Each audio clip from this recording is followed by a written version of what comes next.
Good evening, Miss Nupur. How are you doing? Good evening, Sandeep. I'm good. How are you? I'm doing great. Thank you so much. One And it's very gray and very mild toned logo. And the reason behind that, I'll come to that during the packaging and branding. So this again is the packaging, right? You have seen, you have hold a paperboard. Now, what was the USP of paperboard was the shape. Now, this shape, that is, this is not a Tetra pack. This is not your usual pack that you get your fruity or other drinks.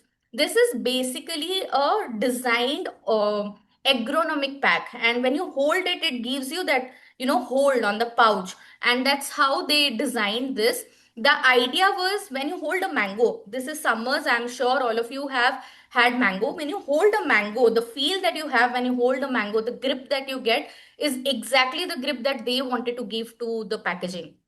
And that is how the paperboard packaging is, and it's a very different, it was very unique. Another very interesting thing about the packaging, this you must try when next time you're having a paperboard and it is raining.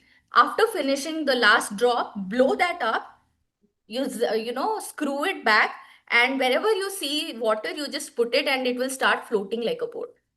We have literally tried it and it actually floats like a boat. So that was another reason that they wanted to bring that nostalgia in everything that they were doing.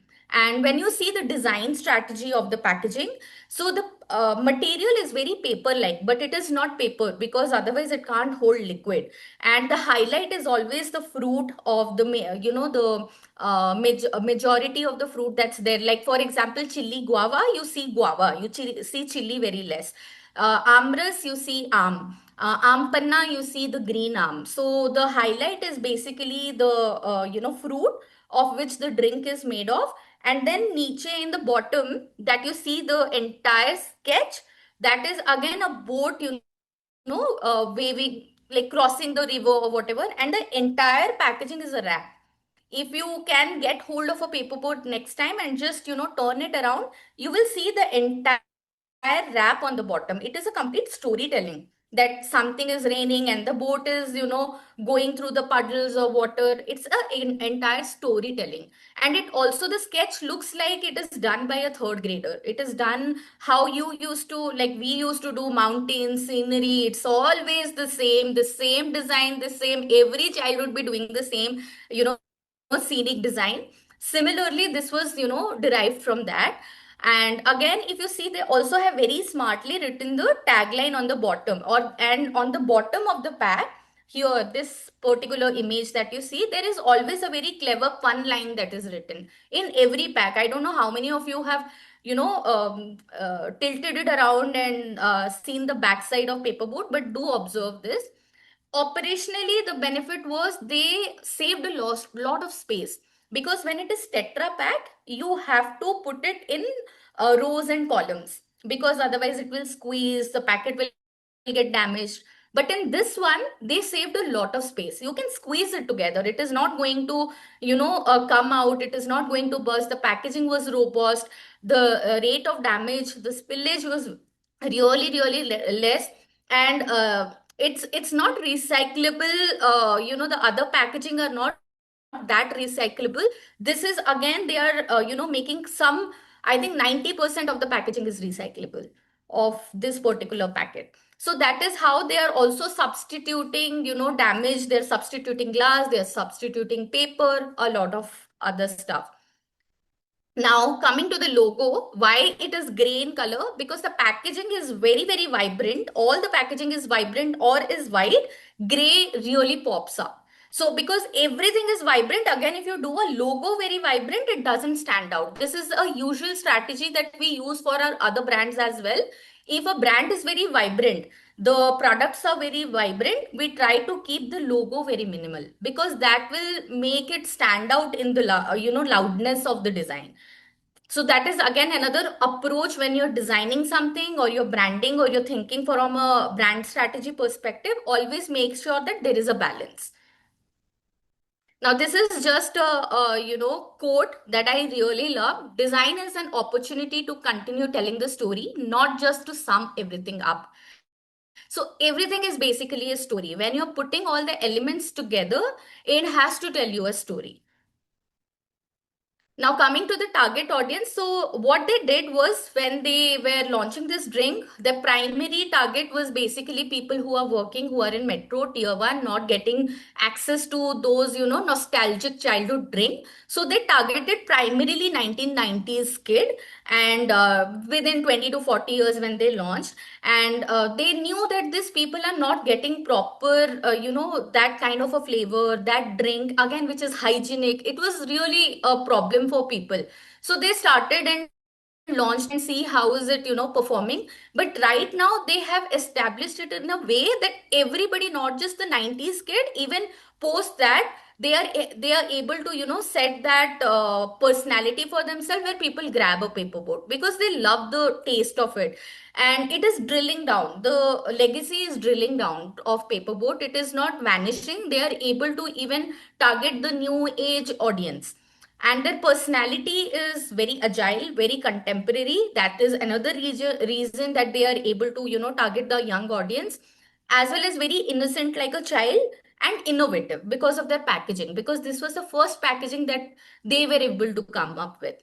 Then they also have done a very, amazing blue ocean strategy, but I do not want to cover that this time. Maybe some other time, where how they have come up with the product, what failed, what worked, what were the learnings, what was the emotion, the storytelling. We can cover that up maybe later with instances. But the blue ocean strategy was one of the best strategy. Now, coming to the social media strategy, if you see the entire feed on Instagram or any social media platform of Paperboard, even the website, it is very sketch driven. It's very nostalgic. It is very storytelling. You will not get bored. Whatever age you are, you will relate to that particular, design. Again, each and every design takes you back to, your childhood. And they do not sell their product directly. They sell stories. If you see, their product is hardly visible on their feed. What they do is storytelling. For example, now they are selling coconut water. They show a coconut vendor and how you used to scoop a particular coconut, drink coconut water, all of that. And not just that, they keep creating, stories in a way where you start feeling very emotional with the brand. You start developing an emotional relationship with the brand, and that is why you start buying Paperboard. They don't target a product, a audience for their product directly. They hit their emotion, and that is how you buy Paperboard and you have it. Now, coming to their ad strategy, again, they have a very unique ad strategy. They do stuff which is like out of the box completely. They have done a float a boat campaign where, the kids are teaching parents basically how to make a boat. So they did this in a classroom. They put all the parents into a room, and they said, make, boats out of paper. I think 70% of them couldn't make, or 80% of them couldn't make. Then the children were sent inside, and the children taught the parents because they had forgotten how to make the paper boat, how to, fold it, how to float it, everything. So those kind of campaigns they do, they shoot it and then they make ads around it. And if you open their website, I know that they had this particular story. I'm not sure they still have this story, but you will definitely find it on YouTube, which is the Hope the Boat ka story. Do watch this. This is a very short story, animated, really amazing. I bet you it will take you back to your childhood. It's such an amazing story where you keep following the boat. You keep seeing it kahan gaya, where is that boat, where, how far did it reach, did it cross this hurdle or not. So that kind of a story, it's really amazing. So they do this kind of ad strategy. They keep telling story, they keep doing stuff which is out of the box. They hit your emotion, they bring parents and children together. So all of that again has worked really well for them. And so far, this is how they have headed in the last one decade. They launched Paperboat actually with two drinks, and they had also failed when they launched it. With their first drink, it didn't work. Then there were some more experiments they had done, like a Kokum drink, which was targeting the South Indian audience majorly, because in South India there is a lot of consumption of Kokum. But again, that didn't work. So there was always failure in the journey, but they never gave up. They knew how to overcome that. They knew what to stop. what to start again, what their R&D was really strong.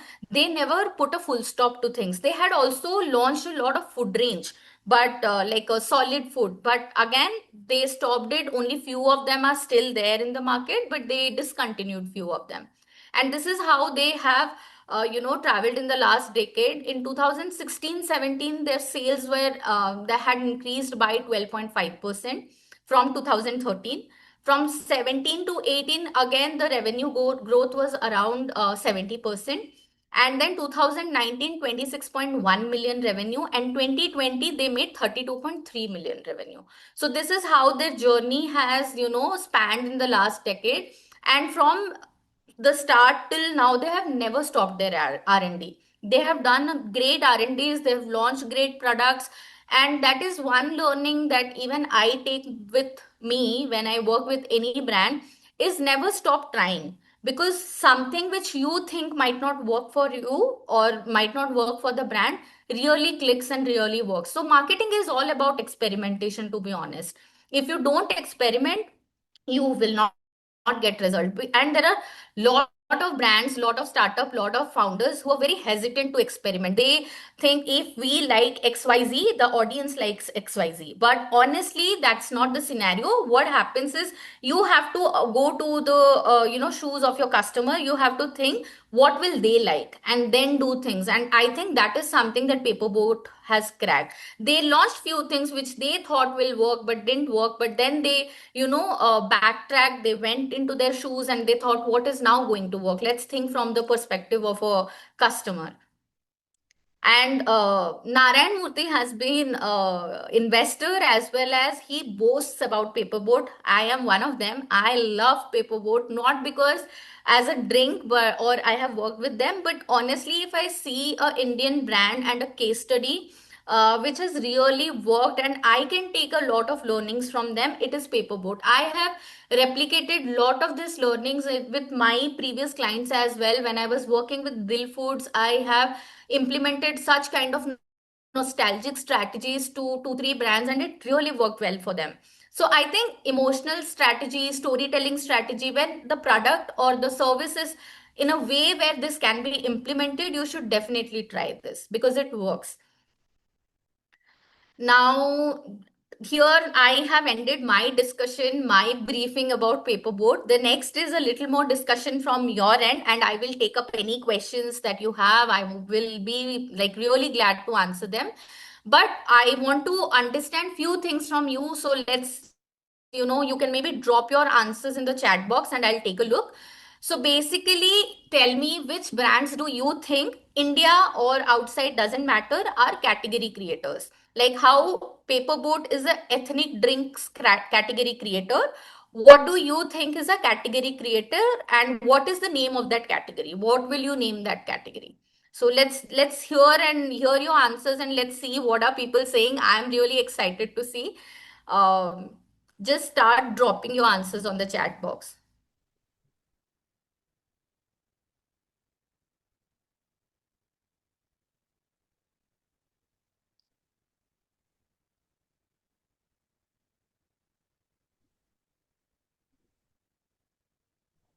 Can I access the chat box by any chance? Because Yes, you can. You I can see can, the right? Q&A section. Yes, I can see the questions. I have not got any answers. So can we have a few answers coming in?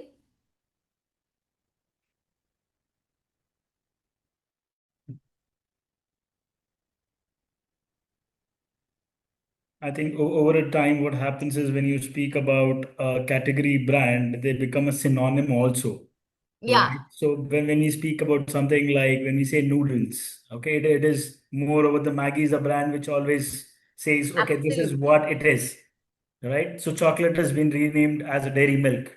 Right? People generally call it as dairy milk instead of they say chocolate. Well, let's buy a chocolate. Correct, correct. Absolutely. Right. I think we haven't got the answers. Xerox, Bisleri, Boat, and Zeroda. Okay.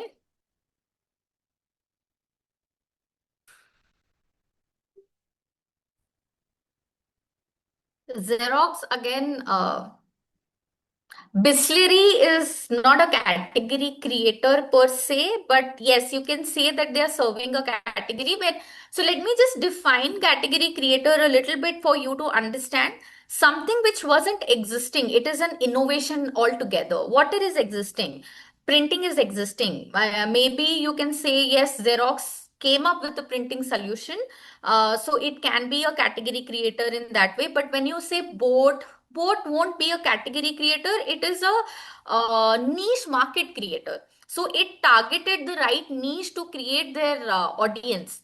So they won't be a category creator. But as in, you can always say Nika is a category creator because they were the first e-com platform for just skincare, makeup, and cosmetics. There was no, brand existing or an e-com platform existing which was just selling, skincare. So some way or the other, they can be a category creator in the SaaS market. So those kind of thing. So let's move to the next question, which is, what do you think are the USP of Boat's ad?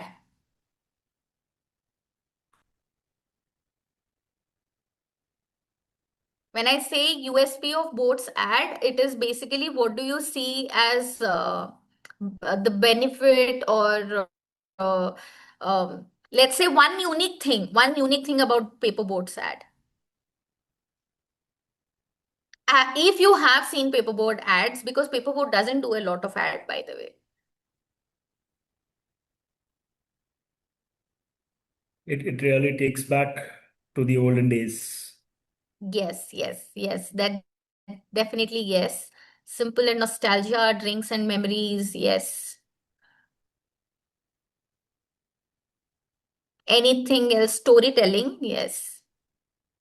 Storytelling, definitely yes. All their ads, the USP is storytelling. I think bang on. Whoever this is has told the right thing. It's actually a storytelling.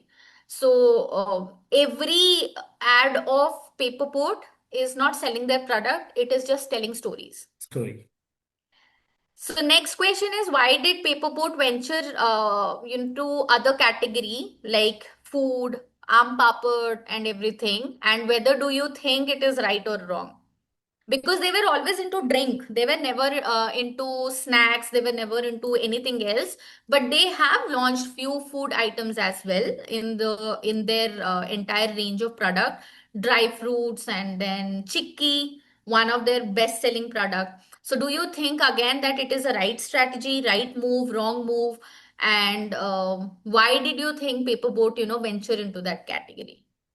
I think when we speak about this is our generation which is able to connect much better because these were things which we used to buy when we used to go to schools, Yes, right? These yes. were, I mean, now if you speak with anybody and say used to have a lollipop which is made up in a wooden stick, right? The imli wala kind of this thing, Correct, or correct. probably a chicky kind of thing, which is these days it's very very less which these I would say Gen Z eats it. But Yeah, yeah, those were yeah. the things which we, I think, most of our generation people would have enjoyed throughout Yes. our school age.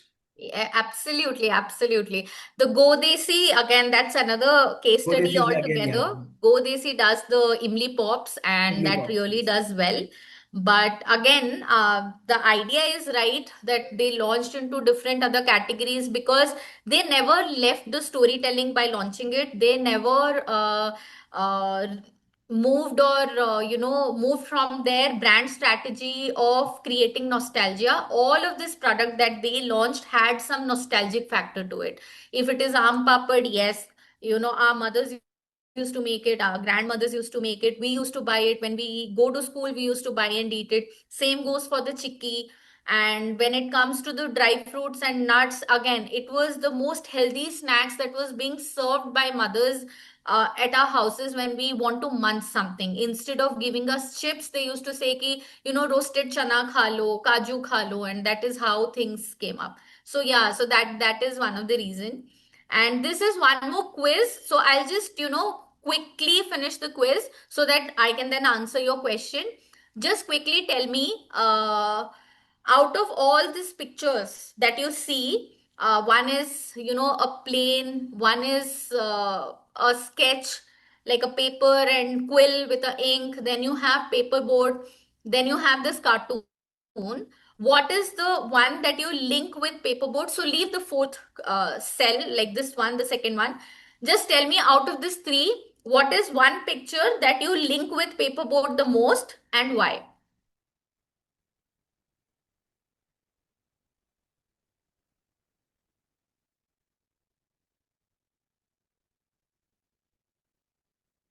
Everything actually has a paperboard connection, but just tell me, what do you relate to paperboard the most and why? Out of this three image, the plane, the ink and the quill, and this particular sketch that you see black and white, which one do you link the most and why?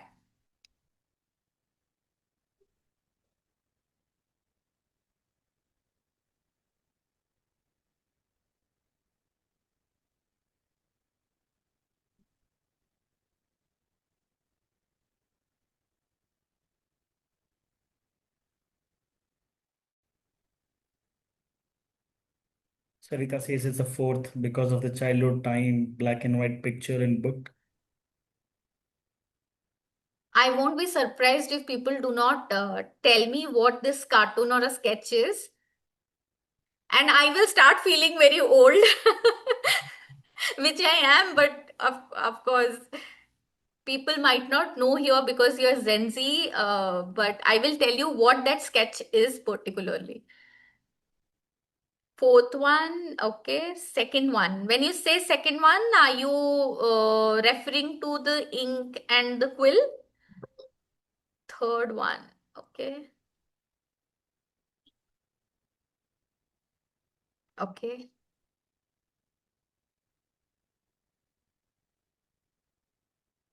Okay, I'll just quickly answer the question now. Like, I'll just not take much time.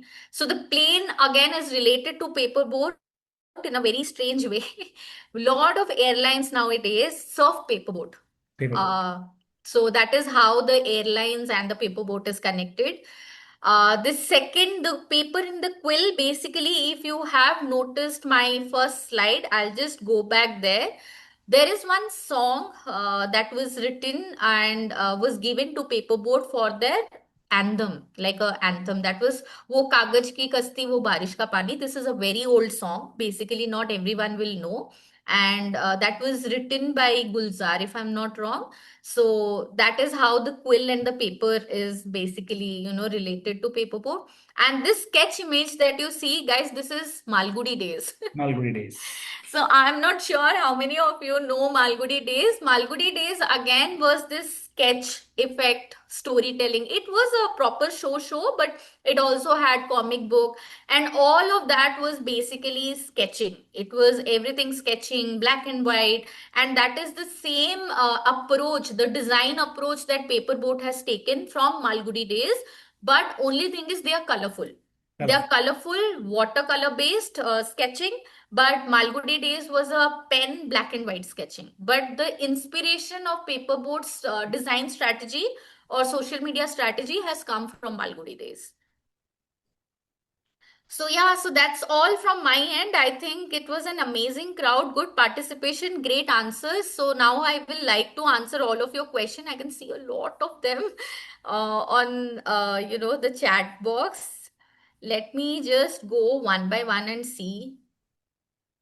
Okay, the first question, what it says is it possible to rebrand your image, which is already out there in the market? Absolutely possible. There is no harm rebranding your brand. If you have launched something, there are brands even now who are rebranding them after ages. Like whether there is a change in the logo, there is change in the packaging. When the right time to rebrand basically is when there is a gap in the market in understanding of your audience and your brand story. that is when you should rebrand. Rebranding doesn't happen कि आज सो के उठे and you want to rebrand your brand and you're rebranding it. That is very whimsical decision. Rebranding happens when your audience is no more able to, connect with you, or you have launched something which is not connecting with anybody, and you are in that, mode of making it happen, making it work.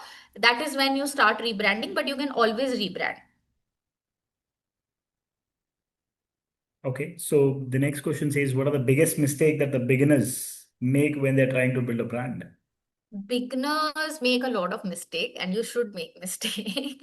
I have done a lot of mistake. It's not like without mistake something happens, but again, few of the things which I think is very important when you're building your brand. One is very clear about your USP. You should be, that is first thing first. Whether you're a service brand, whether yours is a product brand, if you do not know what you're offering, what your USP is, everything falls apart. When your USP is clear, your vision is clear, your logo is clear, your branding is clear, your tagline is clear, your colors are clear, your visuals are clear, your storytelling is clear, your approach to social media is clear. So I think that is that very, very important, which people generally don't understand. They open a brand and they are like, okay, you know what, this will work for us, my competitor is doing this, so let's do that. But if your competitor is already doing that, how will you stand out? You will not. Hmm. So your USP has to be very clear. All right, so the next question says, what are the future of branding in the world dominated by AI? See, again, AI is again a very vast topic. It needs another session to be covered. But honestly, AI is basically a helping hand for you when it comes to branding, when it comes to marketing, when it comes to anything. AI cannot replace, your strategic thinking. It can give you, the models are made that way that it can suggest things. And trust me, please, don't depend on AI so much that your mental ability of thinking stops. This is something I push my employees as well, and we do use AI in our company. We use a lot of AI because that makes your work faster, it saves a lot of time, the turnaround time is very less. But when you say me future of branding with AI, it can help you with ideation, it can help you with options, but the first step of what option AI should give you should come from you. That is not something that AI should suggest, because then AI, it will be all AI driven. It will not be your strategic thinking. So when it comes to, see, human are different for some reason, because they can think, they can think more than what AI can think. So I think the more you exercise your brain, the more it helps. Take help of AI to get options, to get recommendations based on your idea, rather than giving them the entire num and say that chalo you ideate and give me stuff. Okay, so the next How question do you? is, how do we measure brand ROI in the corporate space? So when you say brand ROI in corporate space, I'm not very clear of this question, but if I am understanding it right, are you asking for a B2B market, or a corporate, as in the MNCs that are there, if they are running ads? Because when you say ROI, return on investment, it is generally calculated on some kind of a ad investment, offline investment, marketing investment. For corporate space, when you're asking, I'm a little unclear of the question. So I'll park this aside. Maybe later we can come back to this. Certainly. Uh, Hello, ma'am. Could you share your thoughts on how personal and corporate branding are linked in the current business landscape? A lot. And trust me, this is something that we are pitching to a lot of founders these days. And when I say founders, because I have to pitch founder and ask them to make a personal brand, and that's why I pitch them. But personal branding is very important these days for everyone. Even if you are a student, it matters a lot for you, because what is your personality? Are you seen as somebody who can take up risk, take any job, do the role? So that all comes from your personal branding. So for that, again, you do not have to stand before camera and make hundred of videos. That is not personal branding. Personal branding can come from a point how you're putting your point forth, how are you writing your thoughts on LinkedIn, how are you answering certain questions, that and how you're making your portfolio. Let's say you're doing a lot of live project, you're working with a lot of companies as an intern. Make a good portfolio that will help you to reflect your personal branding. And when somebody sees your portfolio, sees your personal branding, that again helps you to go one step ahead among the crowd, because people know what they need, your work, everything is aligning with them or not, and it helps. And same goes for corporate, for us as well, because we are providing marketing services. We keep changing our corporate brand offerings, our corporate branding, the language that we put forth, what are we talking to clients, how have we brought some result, we do brand them. Because if we don't, then people will not know that what we can offer them. So yes, it's very important. Okay. And the next question goes something like this. How should we adapt our brand for different platforms? So Instagram see, versus LinkedIn. this is a fabulous question. A lot of people, even a lot of founders that we work with, they think that what we are making for a particular platform like Instagram will work for LinkedIn and vice versa, which doesn't happen. Doesn't it? Instagram, you have to understand, is a platform where your customer base is, if you are a product company, your customer base is there with a perspective to explore. They want to explore what is available. They want to see fun. They want to see, aesthetics a lot. LinkedIn is less about aesthetics. It is more of storytelling in terms of corporate way. So when there is a brand which is, let's say, offering XYZ, let's take an example, for example, Paperboat, or let's say, for example, any clothing brand. Now, what they do on Instagram is they will put aesthetic pictures of their clothing, but they will not do the same thing on LinkedIn, and they should not do that on LinkedIn, because when you do the same thing on LinkedIn, you are not telling the right story on the platform of LinkedIn. LinkedIn is somewhere where you might look for investor, you might look for vendors. So that is where you will have to tell your challenges as a brand, what you have faced, how you have overcome that.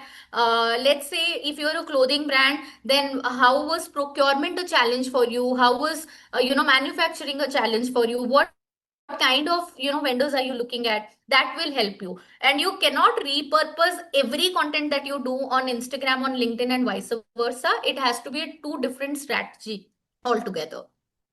Okay, great. Thank you for that. And what role does the customer feedback play in shaping a brand? A lot, again, because when a customer feedback is taken into consideration, you actually know where are your gaps, how do you fill them. And shaping of brand is basically improving a brand, whether your products are working. There are a lot of times where we have come up with feedbacks, like for our clients, basically, that this is a very big SKU, can you squeeze it to a smaller size, we want to try samples out of it. When you do that, and let's say you launch a particular range of SKU which are just samples, it helps you a lot. For example, take this brand called Jhaji. It is a pickle brand, I think from Bihar. They have this entire samplers, like sampler packs for their pickle, different pickle. Again, that has helped them, because when somebody takes all the sampler, they know what is the taste and which one is the product that they really want to prefer, and then they go and buy the big brands, like the big bottle, basically. So customer feedback that way helps a lot. But again, there are a lot of customers who will come up with feedbacks or suggestions or solution which is operationally not possible. So in that case, again, you will either have to park that aside, answer them properly, or keep it for some other time, because not every feedback can be taken. True. And we will take just last couple of questions more. So, Sure. what tools or software do you recommend for brand management? See, when you say brand management, again, this is a very, very huge subject. And brand management itself has so many verticals.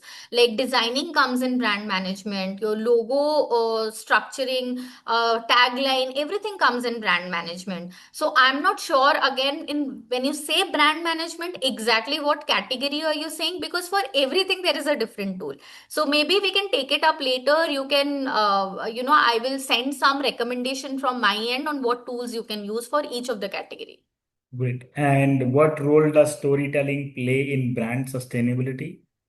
Again, a lot, I feel, because every brand should tell their story, whether it is an emotional story, whether it is a straight off story, whatever it is, it plays a huge role in your sustainability, because that is how you retain your viewers, you retain your customers. So storytelling is the most important thing for brand, of any brand, whether it is a product, a service brand. Even if it is a service brand, you take Porter, you take Blinkit, Zepto, they all tell a story. They just don't sell it. Porter is a great storytelling, brand when it comes to service providing.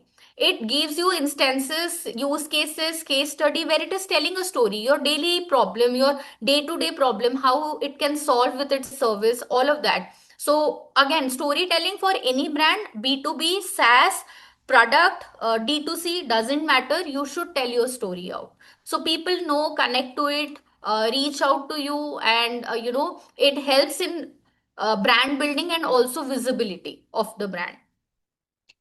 Great. All right, Ms. Nupur. Thank you so much. I'm sure it's an amazing way you've addressed all the queries of all the students, I would say. And we're really glad that you shared the entire story of Paperboat because a lot of insights were new for even for me today. I have learned a lot of things, which generally what is the concept behind the Paperboat, how do they go about it and things. So the relevance of branding, what it is, the relevance of taglines, what it is. So it was really amazing knowing a lot of things about the branding and how to build a strategic business there. So thank you so much and heartfelt gratitude on behalf of the entire GIB's family. I would love to extend our gratitude for joining us today Thank and you. making time for all our students and everyone. So thank you so much, and we look forward inviting you personally to the campus also. So Sure, probably sure. somebody from the team would get in touch with you, and we would love to have you host you at the campus right here. Thank you so much. It was lovely having the session. I get very excited, when I speak to youngsters like this. And there was a time when I was on the other side of the Zoom True. call or physically in a classroom. And now I'm able to, let's say, share my experiences. And if it helps you guys in any way, then nothing like it. It was a pleasure. It was an amazing session. Lot of good participation. Few questions which I couldn't take. Please, guys, you can ping me on LinkedIn, ping me on Instagram. I'm okay to, take it up, but let's stay in touch.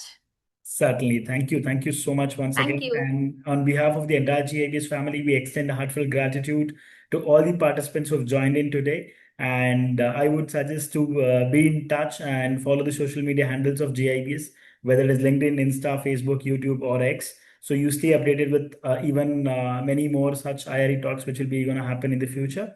And in case if you have left over with any questions, probably you can, as Ms. Nupur mentioned, you can just put it across on the LinkedIn. So probably you can take assistance from Ms. Nupur probably a little later as well. So thank you so much once again for joining in, Ms. Nupur, and everybody. Thank you so much. Please take care of yourself. Thank you. Thank you. Have a Thank good you. day. You too. Thank you.